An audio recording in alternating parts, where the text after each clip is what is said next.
shit gets dicey. Correct. Alright, okay. My theory behind that is, and why is not the same for men.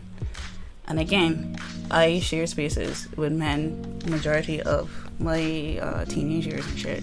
The thing is that, like, this whole concept of gaffing, so like making a joke, and not innocent joke, like the worst kind of joke about someone's insecurity, about something that they're really going through, you know, that happened a lot in the male spaces that I was in, and men often just shrugged it off or attempted to. I was just like, yeah, or then try to dish it back, without ever speaking about how it made them feel. So then it just, like, they just internalize these feelings without actually speaking about it. So, like, the peace is kept, but internally the peace ain't kept at all. You know. Whereas for women, like how we talked about maneuvering our emotions and shit, and having the space to do that. Like, if a woman says something, inevitably, like, communications break down, right? In some way. So, like, if someone does something that is disrespectful, or you didn't like what they did, you're gonna say, hey, I didn't like what you did. And then that might cause, like, a rift or something. It might cause an issue. And I think it's because women are more okay with diving into how they feel and why they feel that way, whereas men is just be like, yeah, man, yeah, fair enough.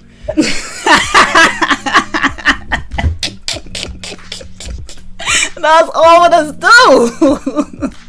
Fair enough. It's so accurate. Oh my god. You was supposed to say we society part to fuck down. Listen to me. The fact that Ninja Man does short in the fucking newspaper should tell you.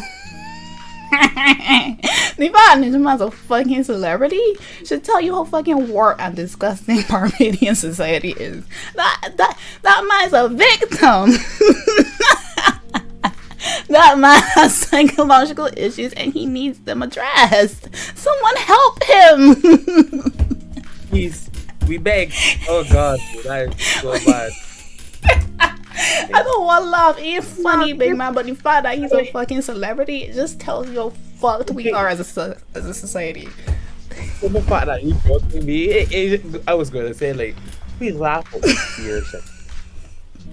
We laugh at beer shit in this society. Honestly. We laugh at everything, though.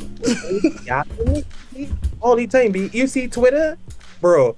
Anything happen, but here everything's a gap. Like what? Think about. Remember, you know Rosemary Alley that's me on CBC, the one that was very. I beg your pardon. That one.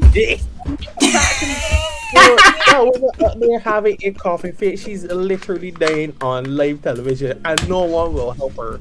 Nobody. All the everybody just look at this woman and let her suffer on live television. Report her our news. And you know what we did? We got on Twitter. We got on YouTube. I'll put the woman and got you. And then we thought, how she's weird her hands be. What the hell? Woman says herself. Rosemary does it. Bro, I hate us. Right? Tell me, and we would not help the woman be. I hate us, you can.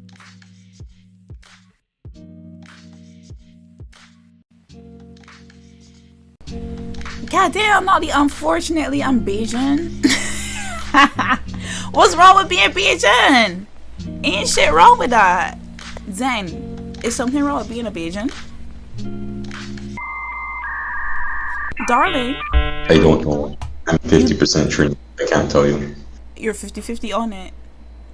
I'm 50% Trinidadian, so I'm not in a position to speak. My point is, there's nothing wrong with being a Bayesian. I don't think. I think that Barbados is really good at creating a foundation for young people. Hold on. Let me get my shit off. So, alright, we go through education, yeah? And then, in my opinion, in Barbados, it's a bit easier to get tertiary education than in any other, than in a lot of other countries, like America. It's easy, quote unquote, to get education in America, but what comes with that? Lifetime of debt. Now, Barbados is really fucking expensive, don't get me wrong. But considering, especially in the past when it was free, like, tertiary education, easy. That was easy to get, especially compared to other countries. And after that is when everything is on difficulty mode. That shit hard as fuck. You cannot have a sustainable life in Barbados after you get your degree, period. Because no, you're too fucking smart. And all the jobs they got is to be a cleaner at a fucking hotel. That's all they got, but where? So you need to use the tertiary degree to get the fuck out. To me, Barbados is just set up young people to leave. I know it don't always work out that way, but yeah. Barbados, I don't know again about Mia Motley. Mia Motley got me very, very so confused, except not because I know exactly what it is. She just doing favors, but her focusing in on the tourism industry after what happened with COVID, after everything that happened thus far, and the fact that we're so dependent on racial tourism means that, well, we're not, there's no kind of development or diversity in how we make money at all. And at this point, right, what even is the fucking point of a university that does offer things like humanities and education? What even is the fucking point of having a university that offers shit like engineering? Anything so. What is the point if you're not getting poured into any of those industries? The only industry you can pour into is tourism. So at this point, just have one racial degree. In cleaning, I guess. And being a butler, I guess. And being a chef, I guess. Because that is the only fucking thing the government does pour into. What is the point of offering all these degrees, all these majors, just for us to not contribute to society in any way because you're not giving us any access to do so? I mean, me and Molly stand up there and sit down and say, she stand up and sit down. She stand up and sit down and say, Bajans need to start leaving. She do all the above. Bajans need to start leaving Barbados. Oh, but Jesus Christ, what you want me to do with my linguistics degree? You want me to sit down in Barbados and clean? I so lost. What do you want from me, Mia? Mimi, talk to me, girl. What do you want from me? I was home doing fuck all with my linguistics degree that your university offered. I had to go and study marketing after getting my linguistics degree in order to be able to contribute in some form to the society. And I was being paid peanuts. So even in that, there was no racial point. Ma'am, well, I had to get the fuck out of Dodge. Because what is Barbados offering? You stand up to sit down to tell the people start leaving Barbados. Okay, sure. But what's the alternative in staying in Barbados? To clean in the new hotel that you decide Barbadians is to build? That's it? Students that finish university in Barbados, talk to me like, what are we supposed to do once we leave?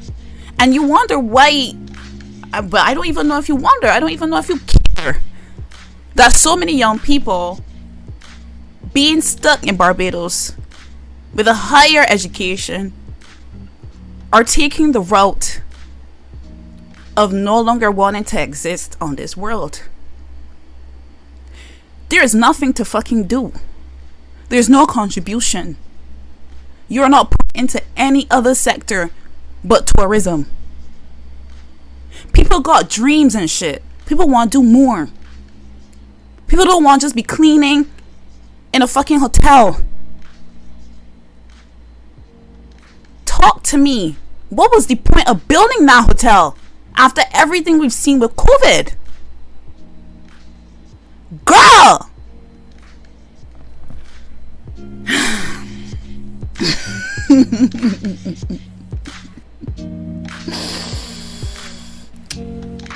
I just tired. I tired because I don't understand the logic. And the thing is that Mia in assault, bride. Mia ain't foolish. Mia got degrees upon degrees, and what's funny to me is that all these politicians left Barbados. All the left Barbados here, they went to England or wherever the fuck they went and get degrees and continue to work over there, and then they come back to be politicians. That's it. That is it. Y'all left. All y'all left Barbados, and y'all mad at young people for leaving Barbados. Well, that can make sense. Okay, it making sense to me. It making sense to you, Joe? Well, it ain't making sense to me. No, statistically, it's not making a lot of sense to me either. Well, I ain't study math, and I ain't study statistics.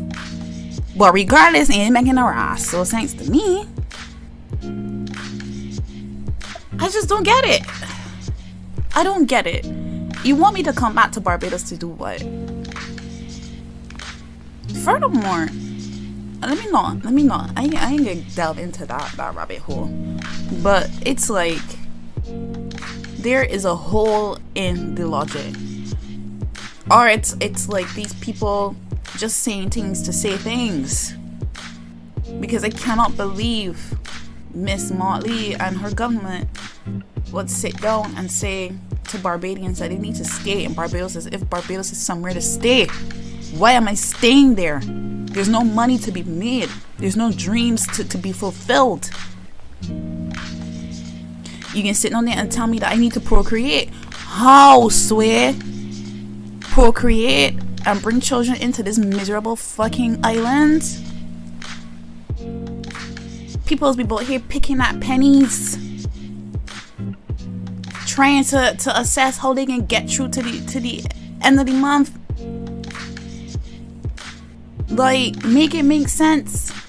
You asking all of this older people without helping in any way, shape, or form to make it something that's viable, to make it make sense. Like, I was Team Mia for a long time. But recently, it just ain't making sense at all. Because on one hand, it sounded great that you wanted Barbadians to come back home. But then how you can come 2 weeks ago after COVID? After COVID kicked Barbados' ass. Not a tourist in sight, and when the tourists do come, the boat the players doing cunt and spreading COVID. And then y'all blame locals for that shit. That's so sporty. But after COVID, after all that shit, you can sit down and tell yourself, man, you know what, let me build another hotel, dude.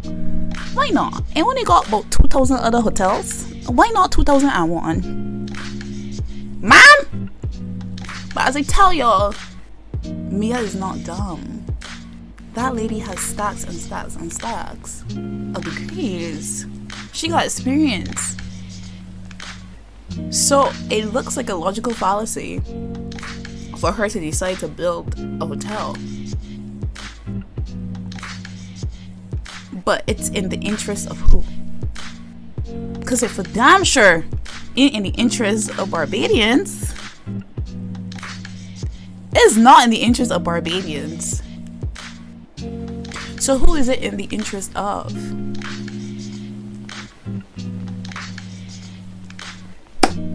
Zen, talk to me. Who is it in the interest of, girl? The colonizers. But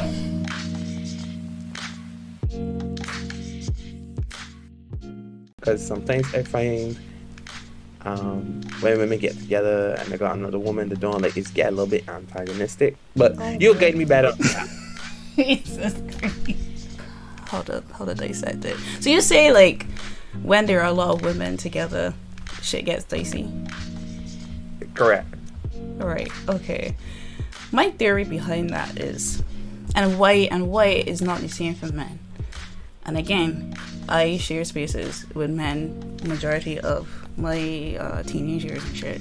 The thing is that like this whole concept of gaffing, so like making a joke, and not innocent joke, like the worst kind of joke about someone's insecurity, about something that they're really going through.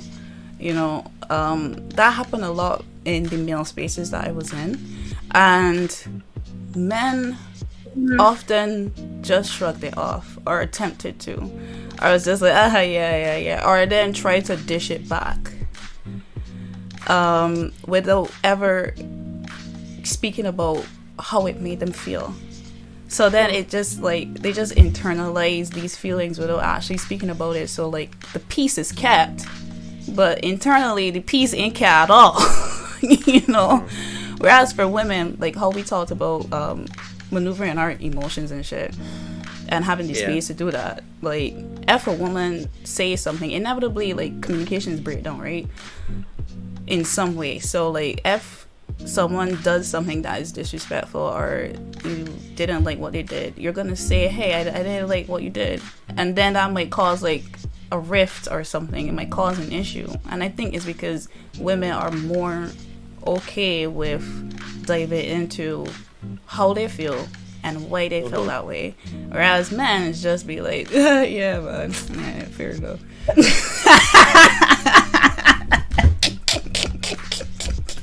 That's all of us do. Fair enough. It's so accurate. Oh my god. You was supposed to say we society part to fuck. Now listen to me. The fact that Ninja Man does short in the fucking newspaper should tell you. The fact Ninja Man's a fucking celebrity should tell you how fucking warped and disgusting Barbadian society is. That man's a victim. That man has psychological issues and he needs them addressed. Someone help him. Please, we beg. Oh god, that is so bad. I don't want to laugh. It's funny, big man, but the fact that he's a fucking celebrity, it just tells you how fucked we are as a society. So the fact that you brought to me, I was going to say, like, we laugh at beer shit. We laugh at beer shit in this society. We laugh at everything, though. Yeah, all the time. You see Twitter, bro. Anything happen, but here everything's a gap. Like what?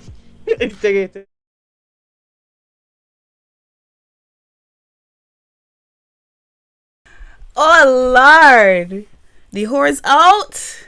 The whore's out tonight. Yes. Oh, why did I say nighttime? That's right. I live in Japan. It's nighttime right now. It's 11:21 in the night, and I'm here for the whores in Barbados, where it's 10:21 in the morning. Barbados. What is tea, honey? No, it's 11:21 at night here.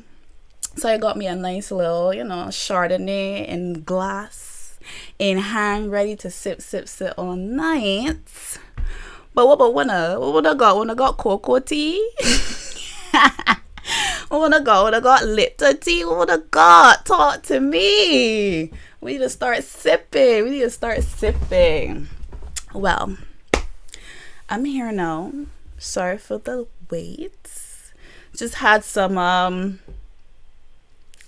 I didn't get into it a little later. But introductions first, of course. Welcome to the Half Baked Podcast. Yes, where we get our shit off raw talk all the fucking way, y'all understand? We talk about everything on this podcast. And I mean, am I the most well-read? I wouldn't say that. But I've read enough.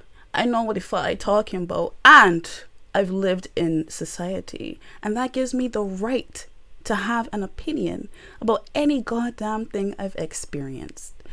Bitch. Now, who am I? Some people call me Jules. Some people call me Sass. On my birth certificate, there is Saskia. You choose, you pick. I really don't give a shit. Want you respect me as she. I go by she because I'm lovely. Don't get me started because I love myself. Anyhow, last week, we got into it, honey. We got into it. It wasn't even like an official podcast. I just finished washing my hair. I was like, you know what? I coming through. Fuck it. Y'all about to see me in my full natural greatness, black excellence. Yes. And I was like, let me just test some software, you know what I mean? Just test some software that I was downloading and stuff. And somewhere, somehow, I ain't sure how it went from, let me test this software, to Mia Motley, what really going on in Barbados? Talk to me, sweetie. Girl, because the math ain't adding up. 2 plus 2 is 6 in your world, and I can't figure it out. We all living in a 4 world. The answer is 4 for the rest of we, but me talking about 6. You can help me. I can't figure it out. She wants us to stay in Barbados, so I had to let her know, you know. How we gonna do that? I had a friend tell me the other day that he bought groceries for 2 weeks. 2 weeks to feed a family of 3. And the bill come up to like $400. $400. And you both here paying people what? $1,000 a week? Not even that. What $1,000 a week? No. $1,000 a month. Like, what are we supposed to do? But anyway, anyhow. The past is in the past. That was last week. Don't get me started on that again. This week, as the title would suggest, we are talking about the arts. We're talking about the arts in Barbados. The arts, what it means to be an artist. And I have a special guest here. Well, that was the issue. That is the elephant in the room. In that there is no elephant. He's not here. So we have planned to do the podcast at 10 a.m. Hey, I was on time.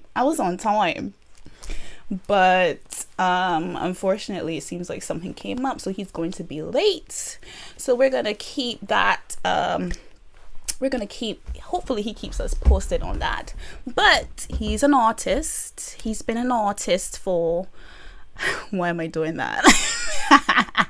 He's been an artist for what? Probably his whole life, honestly. And I mean, this ain't an artist, you know. This ain't a boom tick tick boom tick tick. I mean, nothing wrong with the boom tick tick boom tick tick. But my guy got hits. Okay, y'all might know a few of them. I just saying. So my guy has been producing music for a hot minute, and he just wanted to get his shit off, because that's what we do on the Half Baked podcast. We get our shit off, and he wanted to do the same, because artists are underrepresented, disrespected, treated like shit in Barbados. But then again, that's everybody in Barbados if you ain't old and you don't go to church. If you don't go to church, if you ain't old, respect. What is that? Let me tell you, please, I beg when I get out. Now, I've been trying to pick my brain. Just pick.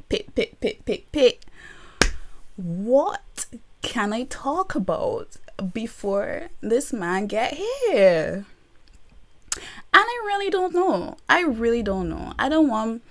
mean, we could rant about Barbados a little bit, I suppose. But, like, you know, what else is there to talk about? One thing for me, like I said, I've been living in Japan. I've been living in Japan for years now. And maybe you guys are curious about that. Perhaps. I ain't really sure. One of them might just want to hear me cussing about Barbados, messy. But to make things a little positive. Then again, ain't nothing positive about this topic. But I figured I would get into like the dating life here in Japan, because why not? So Japan, my life in Japan. For context, I find that a lot of people don't understand Japan geographically. I feel like when people hear Japan, people think like this tiny little, like something akin to Barbados or like a Trinidad or like a Cuba. Say tiny, you know, like you get on your bicycle and theoretically speaking, you could ride your bike from one end to the next. Listen, in Japan, it does take plane rides to get places. This in a tiny little landmass. I know people say Japan is an island, and it is, although I should also add that Japan consists of many islands. But it ain't just one place to Japan. Japan is... the imagery that you see of Japan is skyscrapers. You seeing like, I guess anime people walking about being weird as fuck. What else? You seeing robots being waiters and waitresses in Japan for whatever reason. Let me tell you something. The robotic waiter and waitress, I see that once in my life. It's been years. I've seen that once in my life. Then to add to that, the skyscrapers that you see, that constitutes about 5%, if that much, of Japan. Japan is the raso booties. Let me repeat this for you so you can understand, so you could digest this. Japan is the raso boonies. It got way more rice fields about here and bare old people about here than a skyscraper. Okay? 95% of Japan is countryside, and I talking like tiny wooden houses, men living like roads this tiny. Like where I used to live, because I moved to Tokyo. That's it. People, when they see Japan, what you see is Tokyo, but Tokyo is the 5%. Where I used to live was pure countryside. I mean, akin to St. Philip. Like, dead ass, I remember video calling my friend while at work, and I just step outside, and he was like, you in St. Philip, my girl? Well, I said, oh, I could as well be, because Japan ain't no different. And let me tell you, you think church people in Barbados are bad? Your average Japanese person is embarrassing. Your average Japanese person is embarrassing. How is art embraced in Japan? That's a good question. You know what? I'm glad you asked that. So, art in Japan, there are a lot of different spaces. So, like, I didn't lead an artist's life in Barbados necessarily. Like, I was just in corporate, disgusting. But now that I'm here, like, I crochet.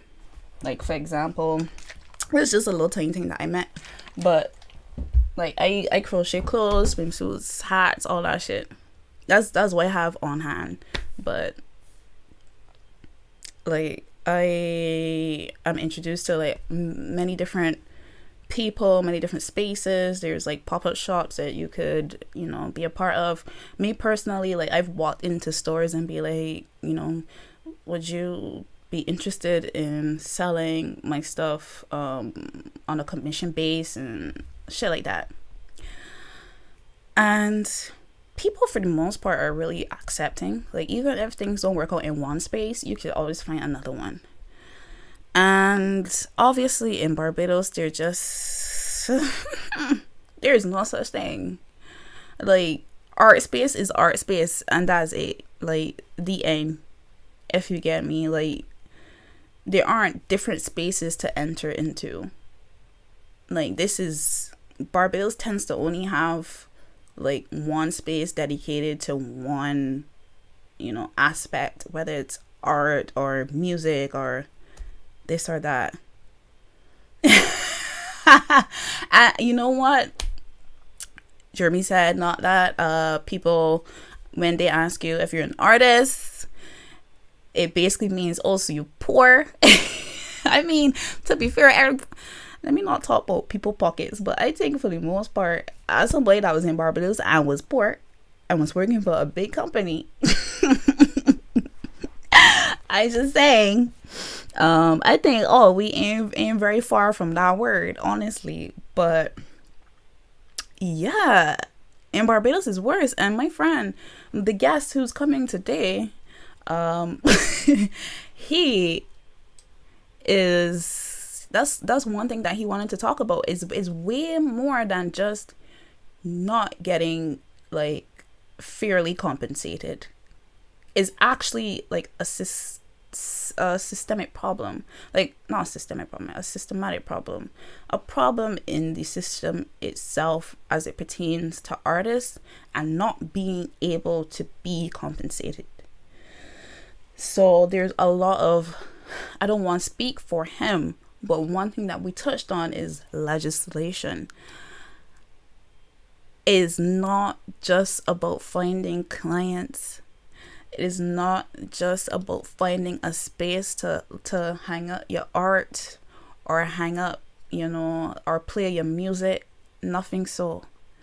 It is literally in the legislation that to stop artists from being compensated in a lot of ways.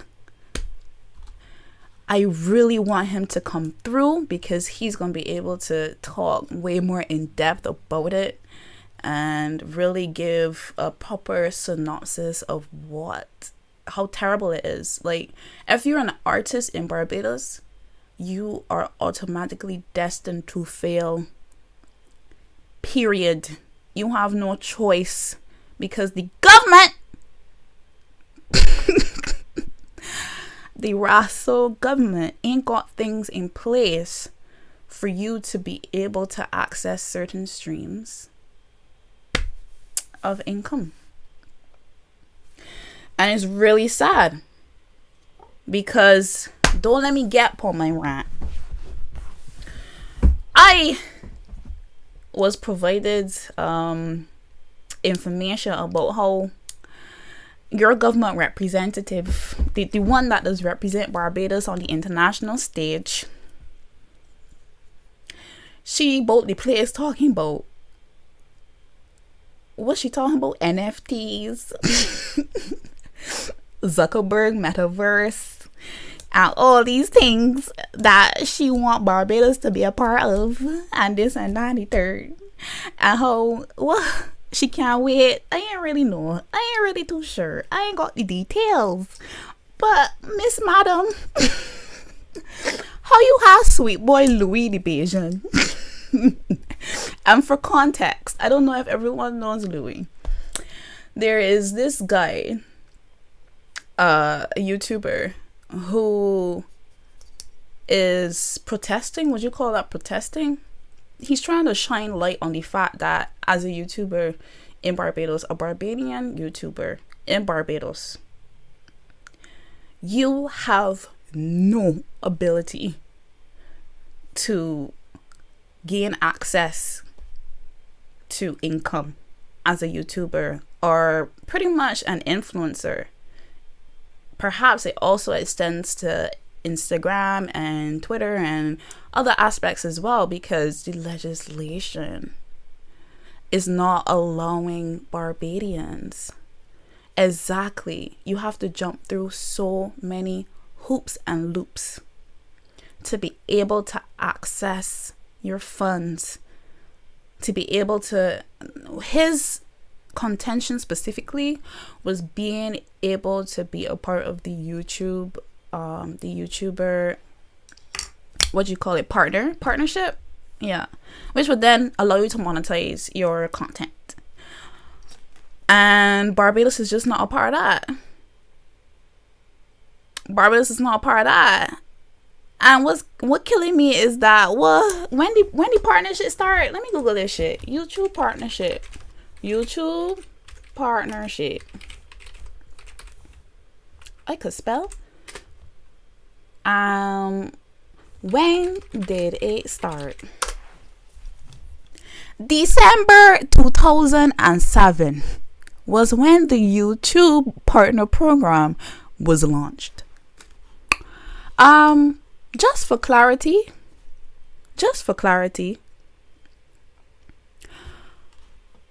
what year it is? Somebody could explain to me what year it is now. It's not 2020. I don't think so.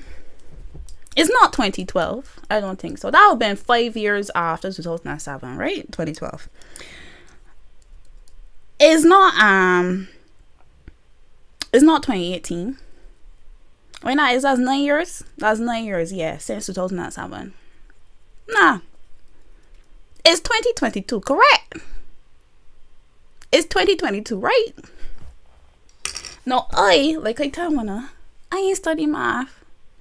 But let me just use my fingers to count that.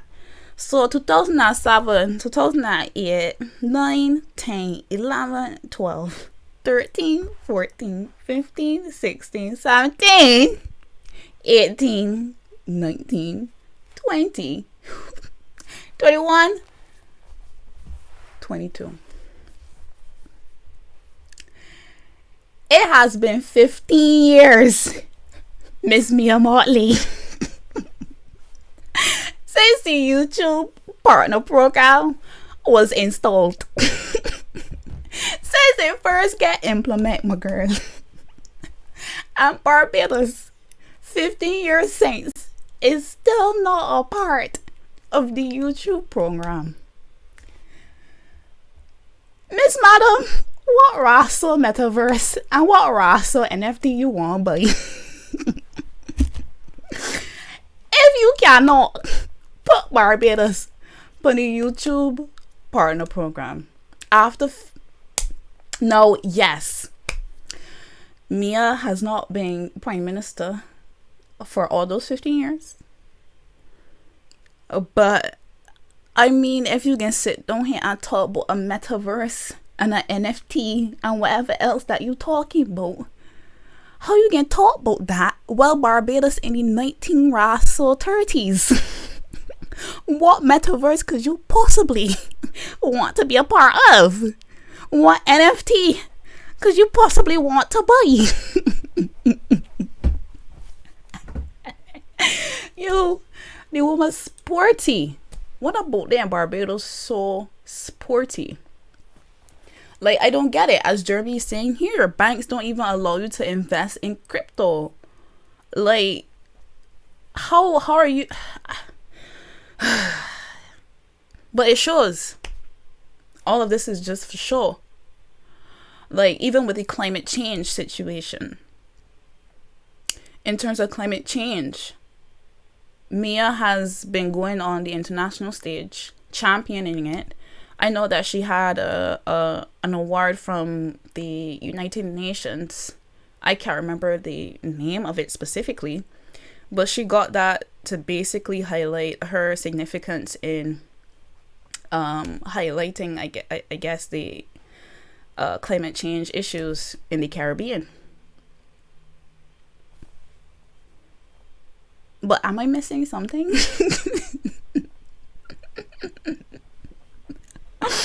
Are you not building more and more hotels? that is damaging Barbados. Now I don't know how much plastic bags cost in Barbados. I assuming that must is like 5 cents or something. So was that the only reach that you were going to accomplish for the sake of climate change? You can just put a price on a plastic bag that people can buy it anyway. I'm so lost. But as I'm saying, all of it is for sure. No, hold on.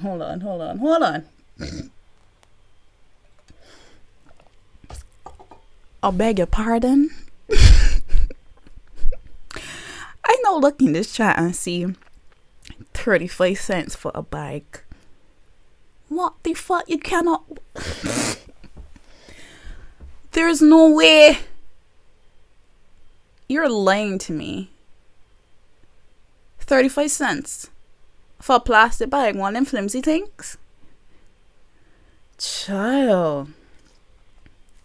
Does that, well, I would assume that would deter anybody from getting a fucking plastic bag.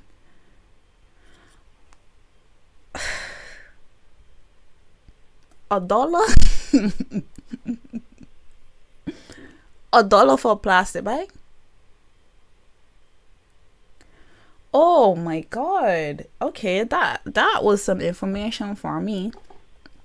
Y'all living nah boy, Mia Republic is insane. We need to go back.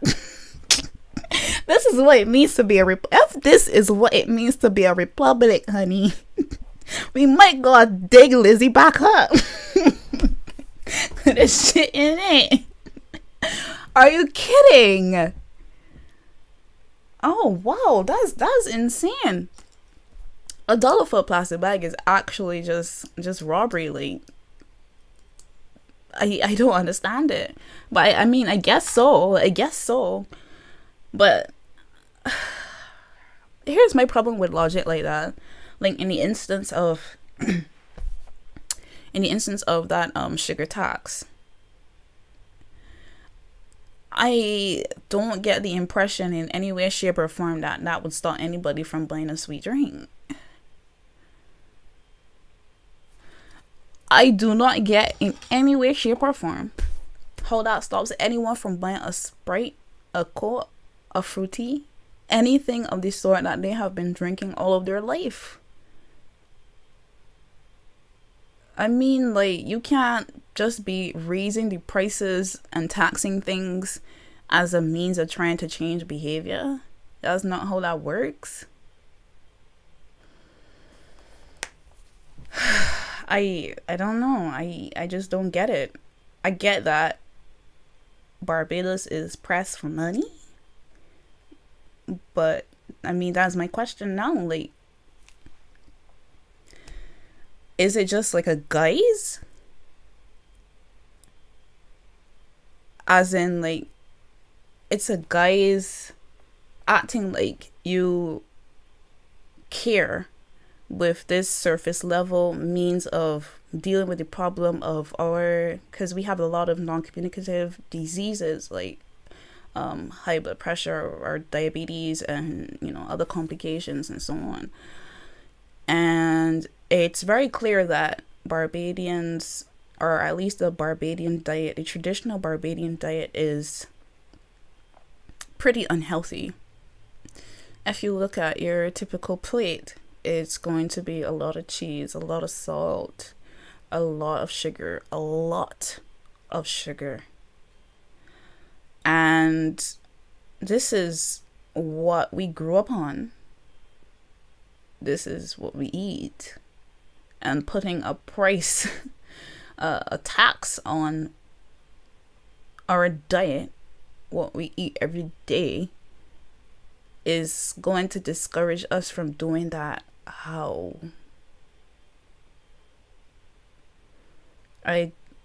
It's lost on me. It's very much lost on me.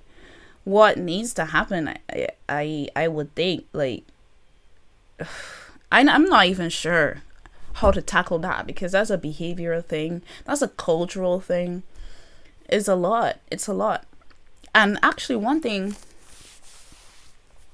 that I kind of want to touch on too is a lot of again, this is the Half Baked podcast where your bitch ain't well read, but she's read enough. She analyzes and she critically thinks. Now, what I'm saying here might not be reality,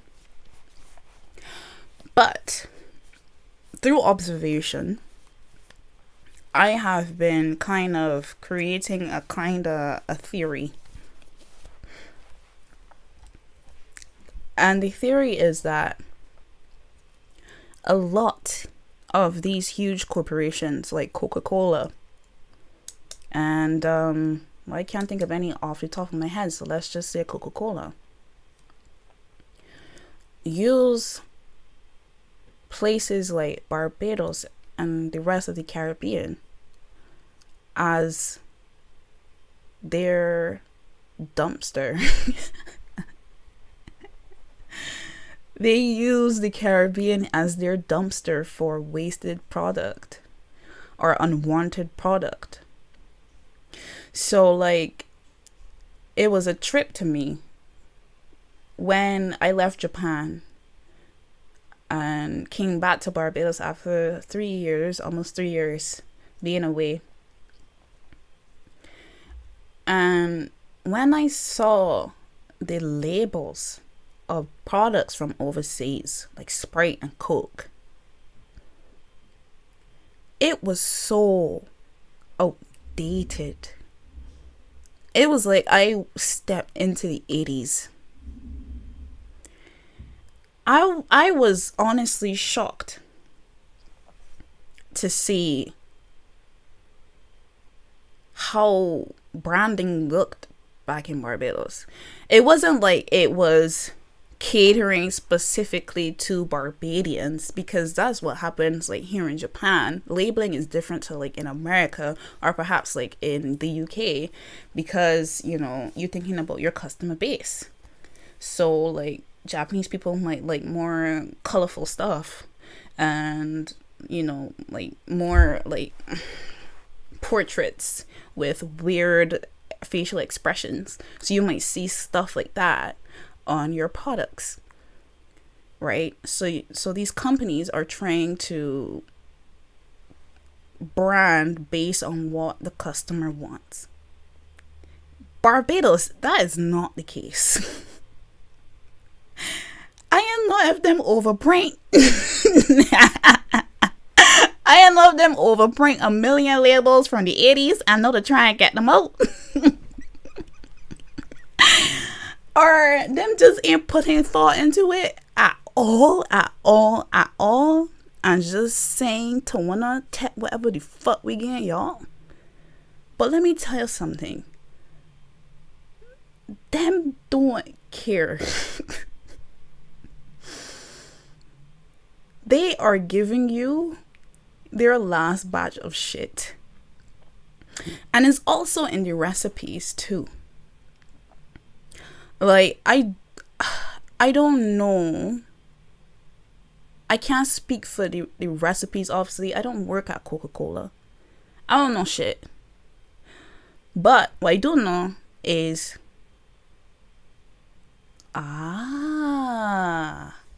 that's where I was going to get to. So we produce Coke and Coke products here. That's really interesting. Because, then what the fuck? Sorry. So why the recipes don't get adjusted? No, I'm extra laws. Because what I was going to say is that when I was back home, you see, things like Vitamalt. Listen, I had a craving of Vitamalt for years, brother. I could not wait to get home and drink a Vitamalt. When I put the thing to my mouth, after 3 years of not being in Barbados, I could have almost spit that out. I could have almost spit that out. It tasted like I was eating nothing but sugar cane. Just pure sugar. Not even sugar cane. Sugar cane nice. Just after the process, the sugar, just chewing upon sugar, just numbing that sugar. It was so damn sweet. I could not drink it. Well, I spent real so many pounds now, so I drink now. I ain't give a fuck. If that give me diabetes, that suit me. I pay real money for that vitamin. I don't know how one live about that. I really can't understand it. But let me tell you something. I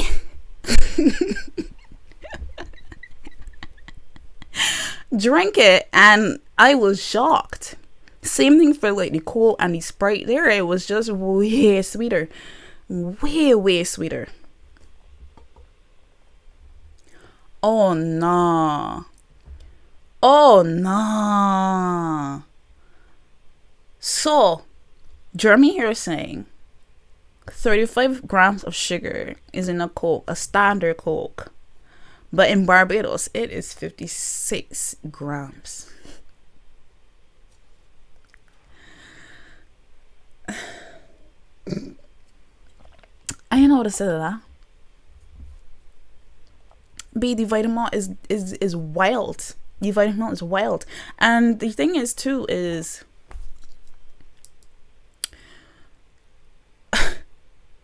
it's clear that the government just want money. Because the sugar is the recipes are being made here. The product is being made here with the recipe. And if we could appreciate the fact that Barbadians can buy a sweet drink no matter what price it at, they can buy it. Because at the end of the day, right, sugar is pretty much an addiction. And then like once you just get into a groove of these specific products, like a Coke, a Sprite, that's just it. You gone up. Especially for the old people. Like my father, he used to love a piece of Coke. He could not stop drinking that shit. So it's like you have the means to change the recipe. And it's not even to say like you change it just like that. If it's 56 grams of sugar, okay. And the next year, put it down to 54. Year after that, put it down to 50. Year after that, bring it down. I mean, I don't understand. You could go that route, but you're sitting and deciding that the better route is to tax people that poor.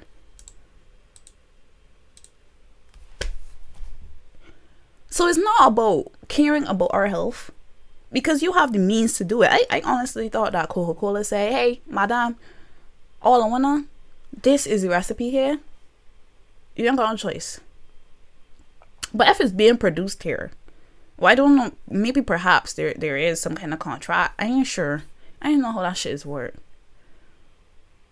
But like, instead of doing something about it at the source, you can tax people that already don't have money, that already addicted to it, so they can just spend the money on it anyway.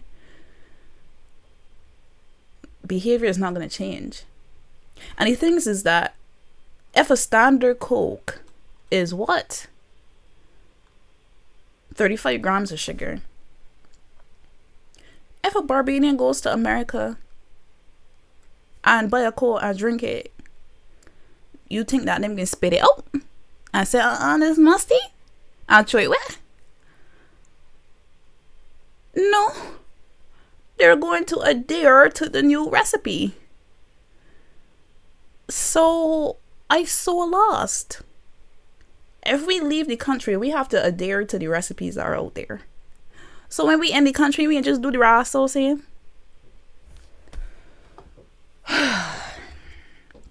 But that's the government for you. That is the government for you. It's crazy to me. It's crazy to me how any behavior that you want curbed to the government of Barbados, you just need to put a price on it. You just need to put a price on it. When I better watch out for that pudding that sauce. Cause when she said we bought the tax that shit when I'm going up. It's really sad to hear. But as it pertains to artists in Barbados, y'all have so much working against you. I can't. Barbados is a really small place, so it's not even to say like you if in St. Philip it don't work out, let me go to St. Lucie and see how the art community, the entertainment community, the industry there is. Like, you can't even do that. Yikes. And funny enough, I didn't even know this.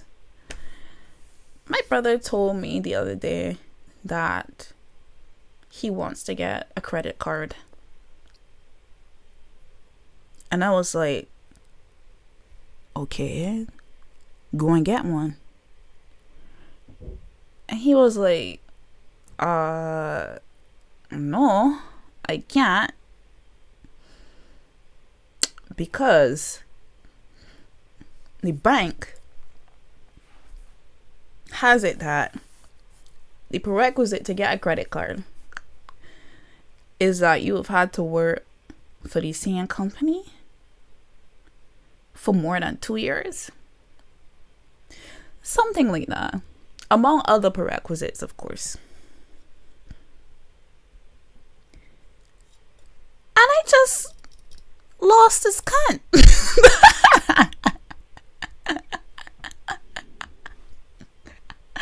Anybody got an explanation for why that is so?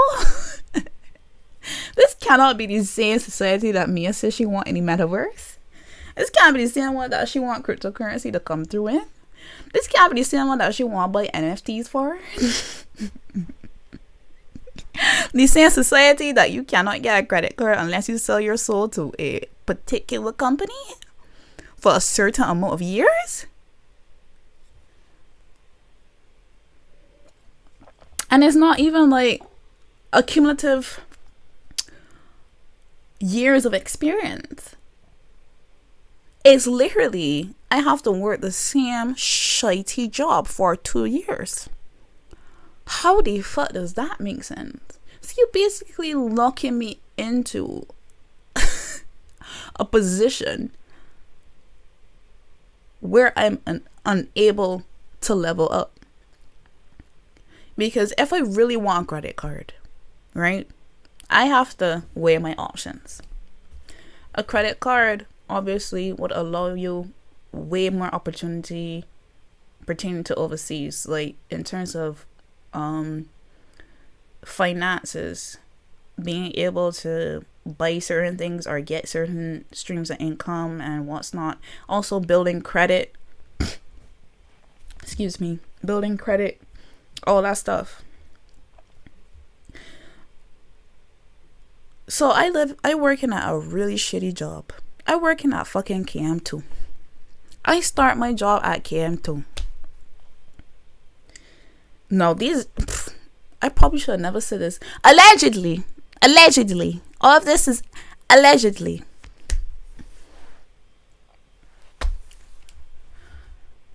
I been working in KM2 with people pissing around me, pissing in the office right there.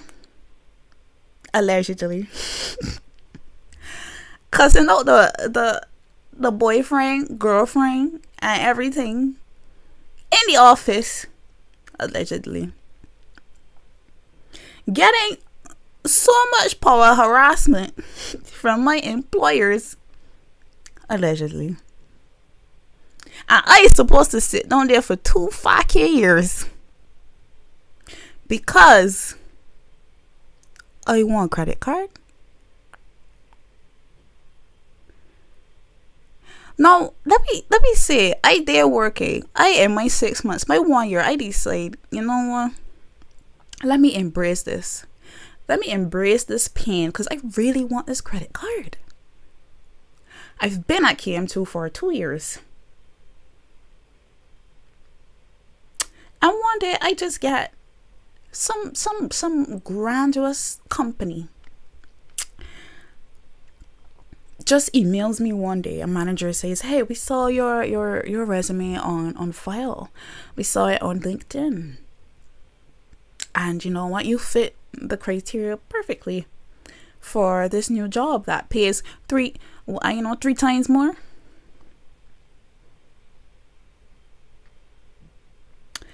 You mean to tell me that 1 year at KM2 was for nothing? If I leave? And if I do leave, I have to start again from scratch. The 2 years to get my credit card? Riddle me this, Barbados. What fucking sense could that ever make? Why do I need to stay in one company for 2 years? Do you understand mobility? No. Few people, though I've done it, few people just leave a job to go and get worse. So if I leave a job and it means access to more money, wouldn't that inherently say that I may be more responsible with the credit card since I have more income to help manage it?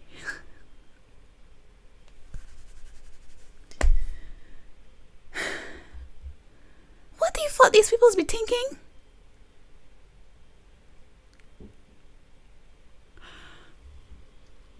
Let me sip my wine because I know read sand I wasn't supposed to read.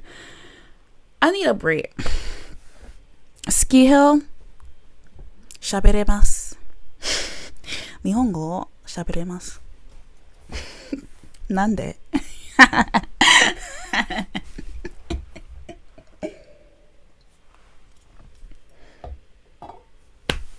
In no way, Jeremy.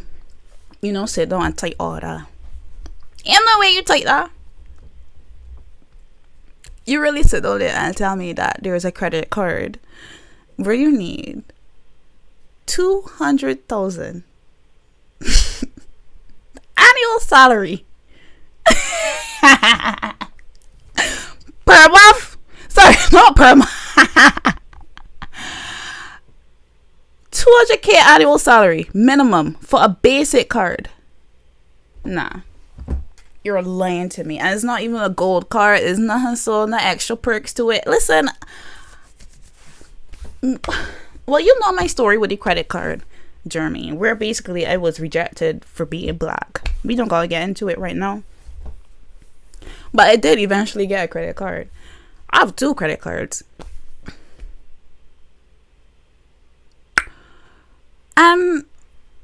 Like, it wasn't anything like that stopped me from getting it.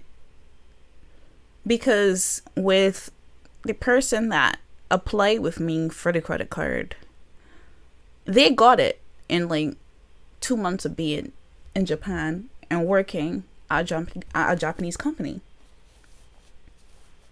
I mean, every other place, my brother was telling me, like, in Canada,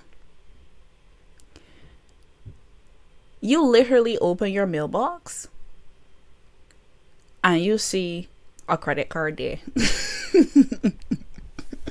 No sort of process to go through. These people want you to have a credit card. Please use it. We want to trap you in debt forever.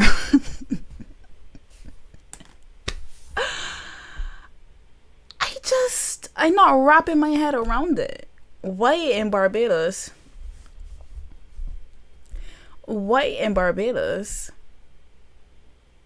you need to be at one particular company? Like, it's bad enough that it's 2 years experience, right? But if I have consistently been employed at at multiple companies. I have been consistently employed at multiple companies.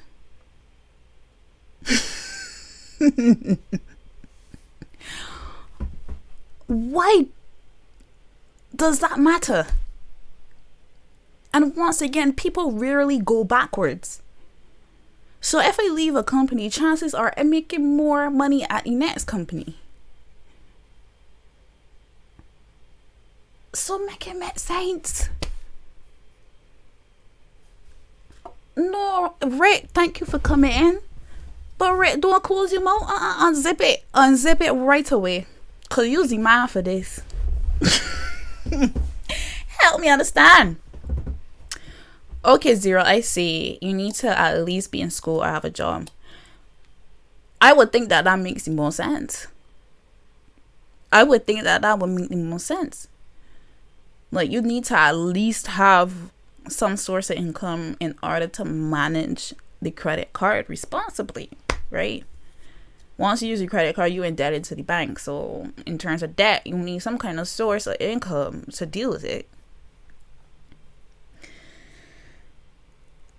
But that whole concept of staying at a company for 2 years is insanity to me. You're basically locking people into a space of no progression. I think, like, I don't know, maybe Barbados is get off on that shit. They just, the government and the banks and everybody just love to see the little black people just stuck. Just stuck. Right? No, my excuse you put in here can be good enough. Not one. I ain't care what race you profile. I ain't care what race you doing A, B, C, or D of. It ain't making no sense. None.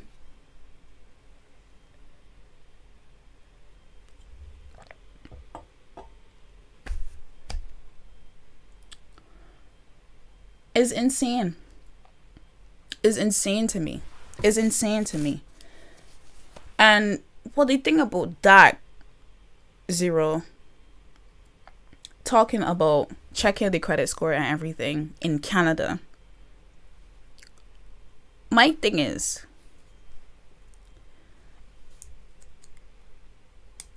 if you, as a Barbadian, intend to move to Canada or America or anything like that, and this is the thing, like, me talks more about a globalized world.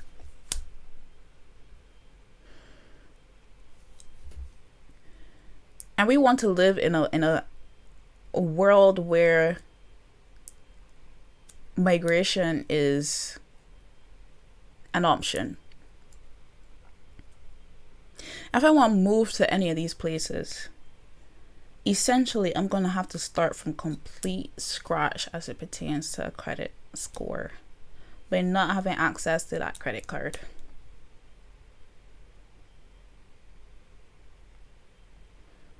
So you pretty much, like, it's going to be really difficult just in general.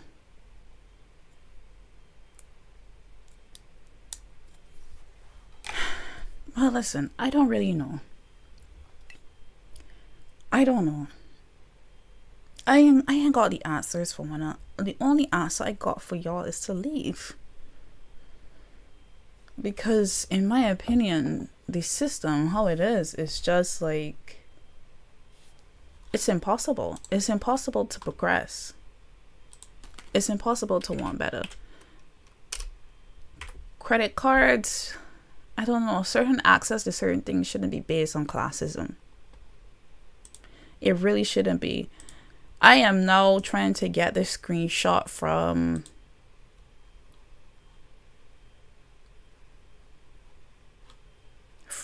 Jeremy. So let me analyze this shit. Let me see if I can open it up for everyone watching. Hold on. This shit hard as hell.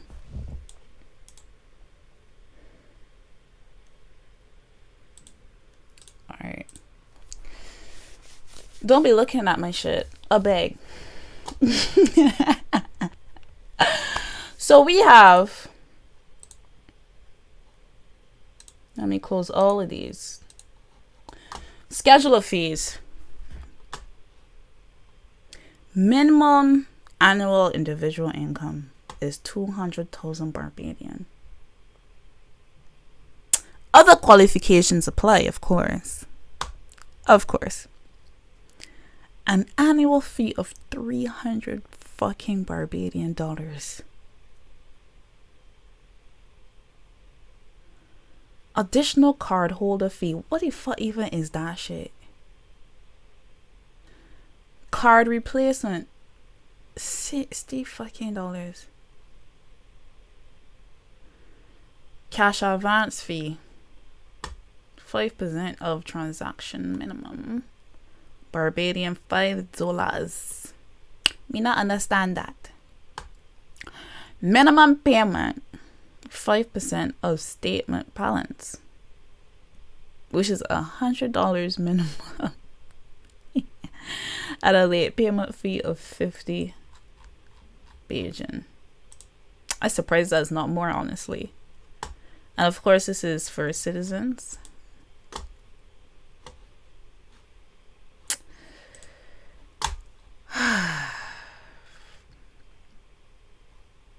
Y'all could see all my shit.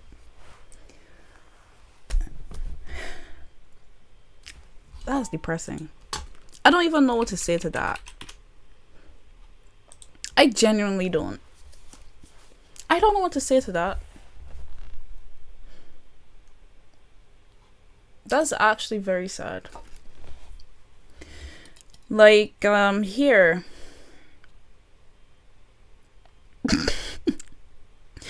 Here. There is, for one of my credit cards. For one of my credit cards, it is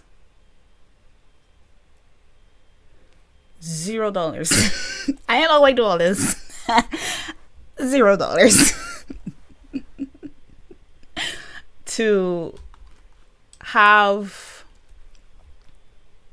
the annual fee. The annual fee is $0 so long as you spend any amount of money. It doesn't matter.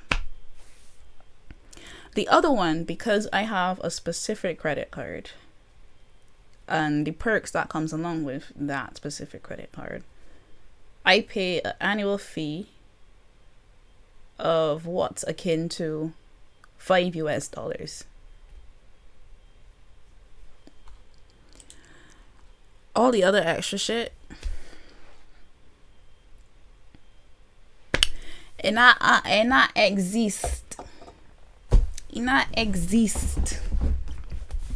I'm not sure about the late payment fees, because I'm not sure, but I never had to like experience paying for that, so just a slight flex, but bro, as a Barbadian, life is just on the hardcore mode. Like, and there's a difficulty. There is literally one step is two steps back. One step is two steps back. Period. I don't know what to tell y'all. Now, back to Japan. Everything has its ups and its downs, that's for sure. That's 100% for sure. And living in Japan, I have to try to remind myself that Barbados, I left that country for a reason, because sometimes I do want to go back. I really do want to go back sometimes, because there's a lot of things that I miss. I miss Barbadian culture in some aspects. But the friendliness of it, is hard to pinpoint, because some of y'all bitches real raw, so rude. Some of y'all want prison. But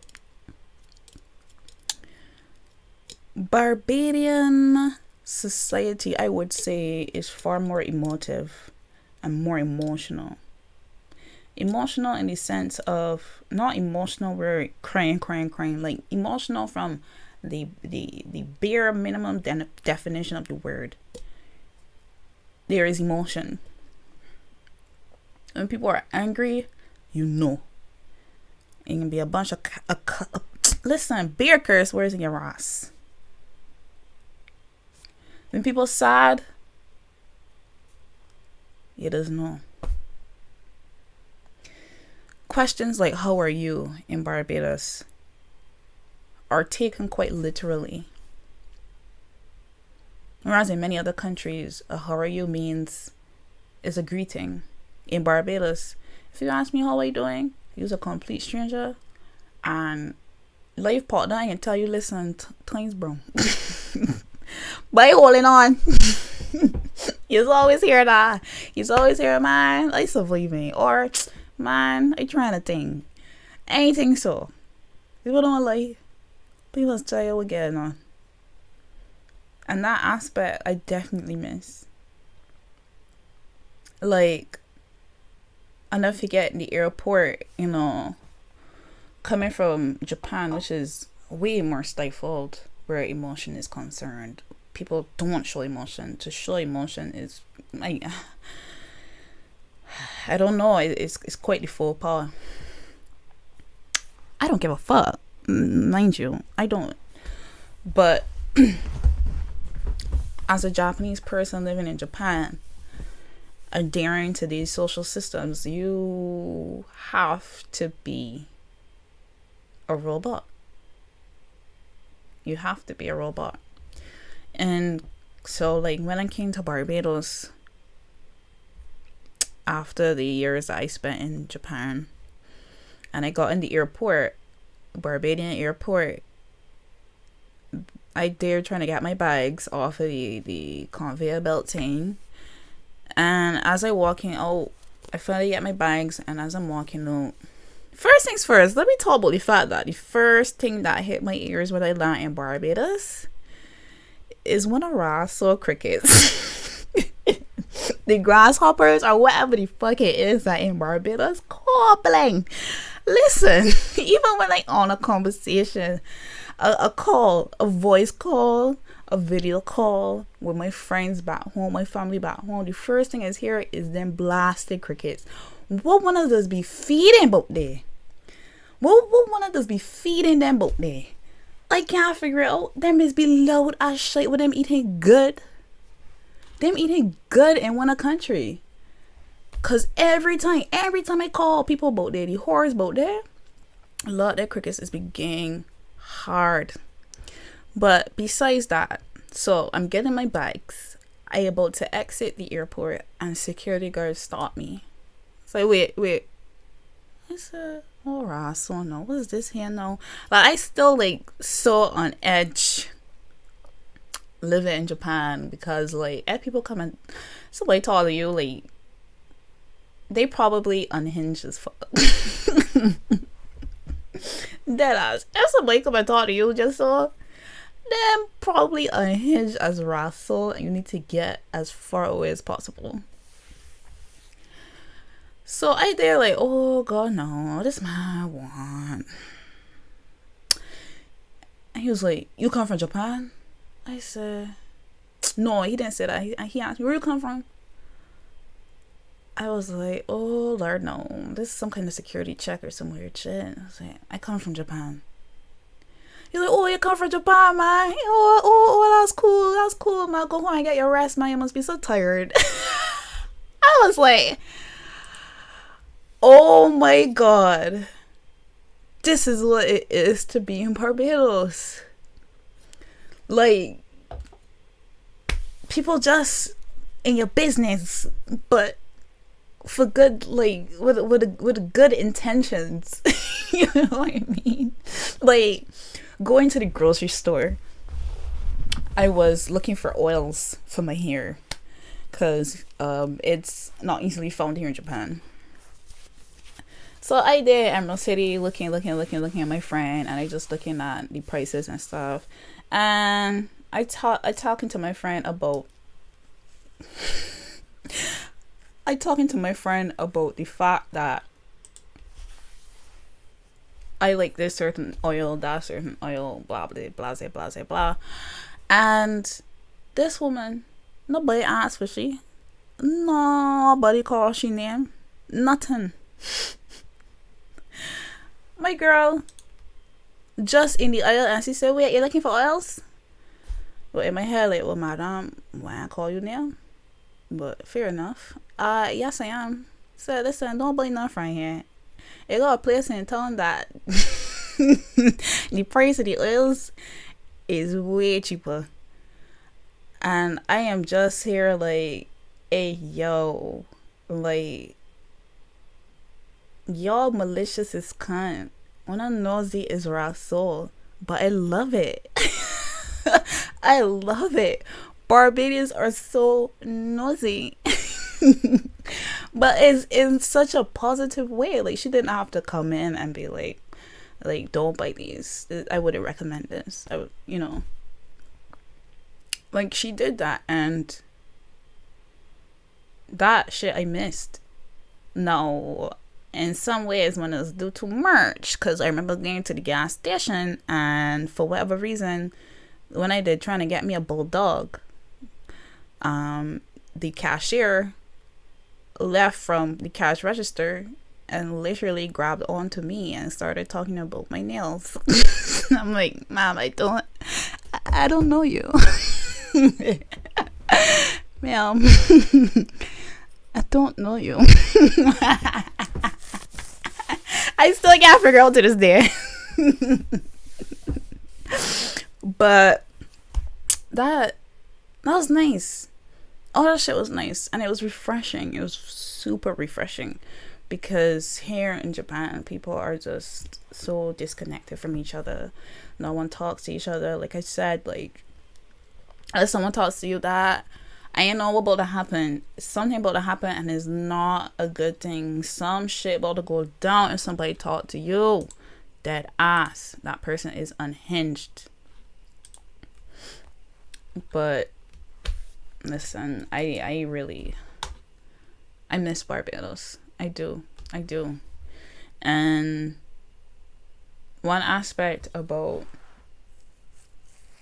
what I said about forgetting that, the reason why I left Barbados, like, I need to remind myself, because there really was nothing.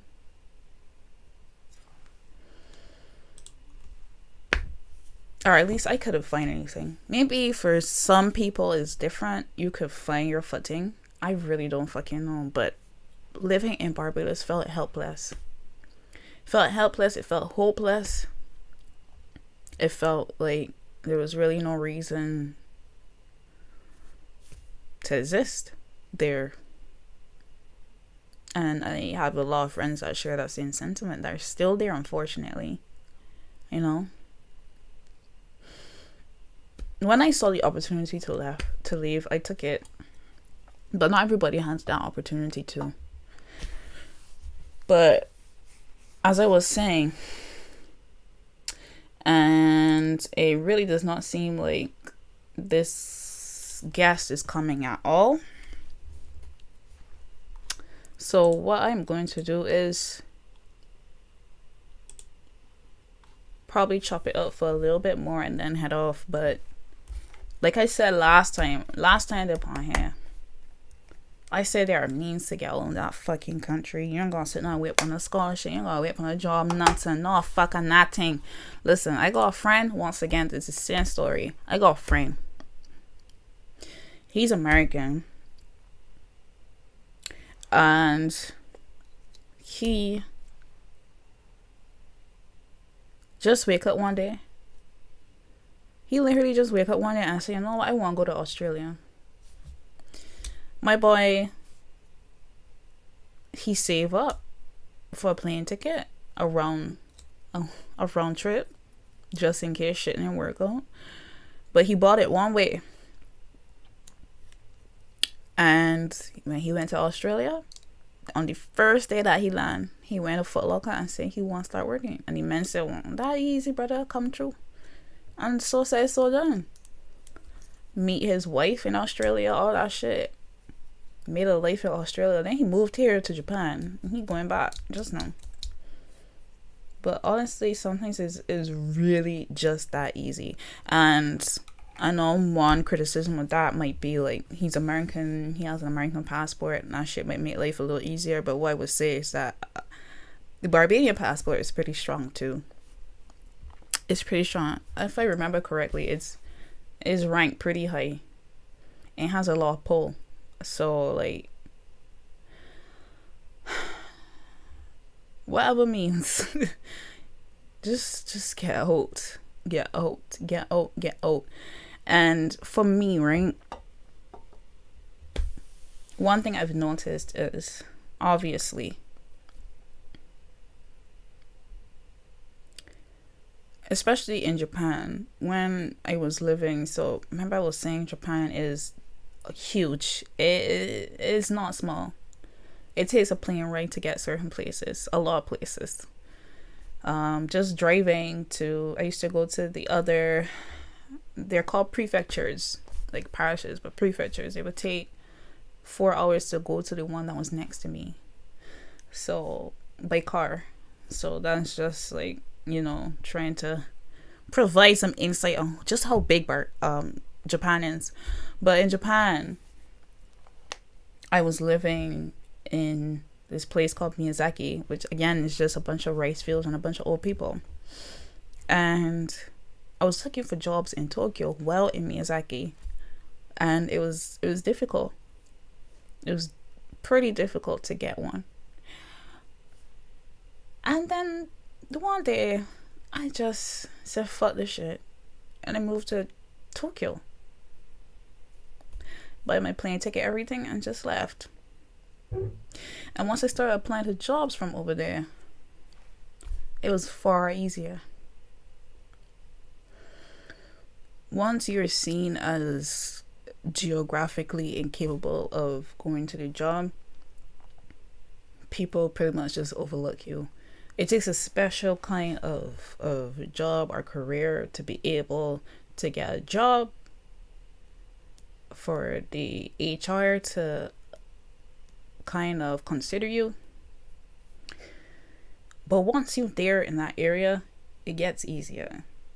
So I mean, not to say like, if you're in Barbados looking for a job in the UK, or looking for a job in Canada, or this place or the next, no, don't go to these places and say, well, we Jules, Saskia tell me to come across here. I can't find one ride, so I'm gonna cuss you the fuck out. I'm just saying. Let it be known here. No, I ain't tell you to go no fucking way. I'm telling you, this is one of the ways, and that this is something to consider. I ain't putting nothing to your head and telling you that you have to do a goddamn thing. What I tell you is, all I say is, if you live in Barbados and you apply for a job in Canada, there is a 2% chance of getting said job. But if you in Canada, you look for a job in Canada, the percentage increases. I might say it's going to be 100%, no, but the percentage increases. Especially, it depends on which sector you're applying to. So listen, Zero, don't even come with that. I know look at the comment. It's not my fault. But I mean, at the same time, you saying that you're working in Canada. See what I mean? That is a Barbadian that working in Canada now. I ain't gonna tell his story, but for the most part, once you're in the country that you're looking for work, it's easier to get work. Don't feel discouraged because you in Barbados looking for jobs overseas. That shit is difficult in general. In general, it's difficult. But you know what? Here's a task. Some homework for everybody that not want to get out. Even if you don't want to get out, just some homework in general. That be tested. Our resume. Look for a country that you want to go and visit, that you would tell yourself, this is someplace I would consider going to live. On your resume, or Google the country and look for, let's say, the capital city, and just look for a random street on it and put it on your resume and send it to a job that a company is posting in that country, and see if you get a call back or an email or something. Check and see. You could even put down a phone number that has the same area code as the country, and just put some random shit, probably some shit that don't exist, and see if you get email correspondence saying, hey, we tried calling you, or something to that effect. See if it is possible to get a job once you're there. That is actually something interesting that I'm gonna try myself. And as Zero said here, most things are remote now. You might be able to get hired from BIM and then eventually immigrate. That is an interesting point. It would depend on the country that you're staying at a lot, and there's this emphasis now on going back to the normal. So some companies are shifting back to what it used to be. And then to add to that, it depends on the sector that you're working in. So, yeah. But that's true. That is true. That's something to consider as well. Although I find that these, even in applying for these jobs too that are remote in different countries, I think like they still are looking for people in the country. For example, just in case they decide to make it hybrid, or something needs to be done in person, or this or that, the next. Because I have seen horror stories like on Reddit and stuff where people have been hired and they were told that it is a permanent remote job, and then just out the blue, manager said, okay, this is becoming hybrid, let us know if it's possible for you to come in. And the person was like, no. And the manager was like, well, all right, well, thanks for working for us. Thanks for your time. But you're out here. Just like that. So, but that's my homework. That's my homework for me. If you are willing, if you really want to get out, or just as an experiment,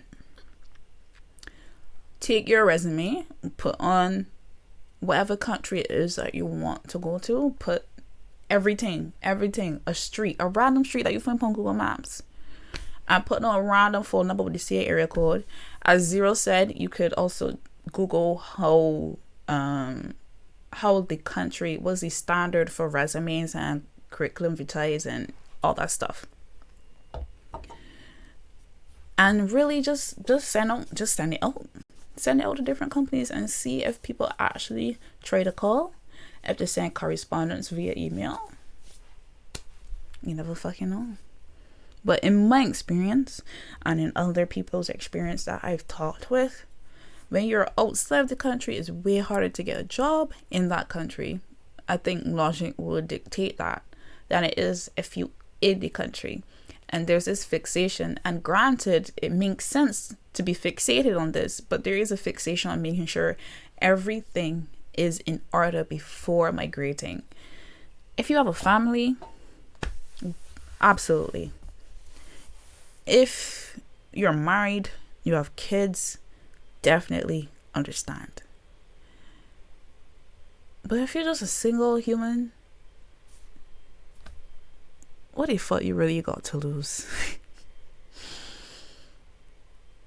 If anything, just if things don't work out in the 2 weeks or whatever that you have stipulated, just make it a 2-week vacation. Get Airbnb, chill, relax, take it easy. But other than that, like, it's not the end of the world if you don't get a job, you just go the fuck back home, save up again, think about the shits, we move, do it again somewhere else or in a different way. That's the other thing too that I want to talk about.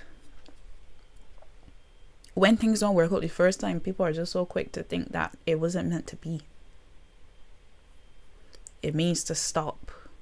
It means the action that you did was the incorrect one. When, in my opinion, persistence, the only time persistence is fucking weird is in the pursuit of people. When you hear a no from someone, that's it, the end, full stop. But when it comes to companies, when it comes to opportunities, when it comes to your craft, all that shit, a no just means that you try again. You keep going. You keep doing that shit. Trust me. Another thing, that piece of advice from me too. When it comes to applying for jobs, call the company. Whatever company is that you want to work for, call them. Call them and say, hey, my name is Ebony Banana, and I sent a resume over for your job. I noticed that if it's possible, Google like the HR manager or whatever and ask specifically for that person. So go on LinkedIn, whatever you have to do, ask specifically for that person. Say, hey, my name is da da da da. I saw that you have this job, and I just wanted to let you know, hey, I applied. This is my experience. This is my this is my that, and I just wanted to make sure that you have a voice to go with that application. Something to that effect. I wouldn't say that. That's kind of weird. But anything so, dead ass. Because as somebody that was a part of a hiring process in Barbados and in Japan,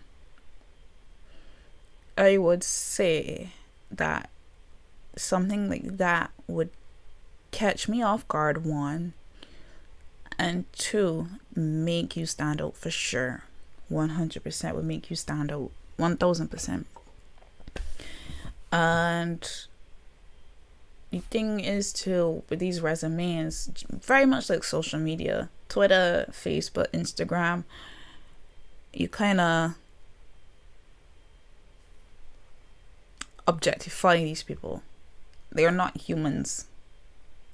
They're just pieces of paper to reject or accept. So when the hiring manager or the department hears the voice that's attached to this piece of paper, it's like, oh shit, we dealing with humans. Like, that human element is brought back into it. And hearing that friendly voice, or hearing how you can communicate professionally, can really go way further than a piece of paper. Anyhow, I am all talked out. Since my guest is not coming, very, very, very interesting. But hopefully that we can get into some other shit. Hopefully we could postpone this, because I think that the topic is really important to have. People need to understand how, as artists in Barbados, you basically fighting a losing fight because of the legislation put in place. Is way more than just finding clients. Is way more than being paid on time. Is way more to it. It's law. It's government. It's legislation. There's certain things in place that does not allow you to be an artist in Barbados. And I don't think a lot of people know that. And definitely we need a soapbox on this shit. This is a serious issue that needs to be addressed. So yeah, I'm a bit disappointed that we won't be able to get into that at this point in time, but we still had some pretty good conversation this time around. For sure. So guys, thank you so much for coming through to the Half Baked podcast, where we get our shit off. I did get a little bit off. Hopefully I can hear from you guys too, because oh yes, absolutely, there's a call-in segment whenever we have guests on. It's super duper easy. Down at the bottom you'll be able to see my about, so you'll see like a little description of me, and in the middle there is the ability to click that picture, that little click here thing, and it will send you off to the means of calling in to the podcast when we having guests and shit.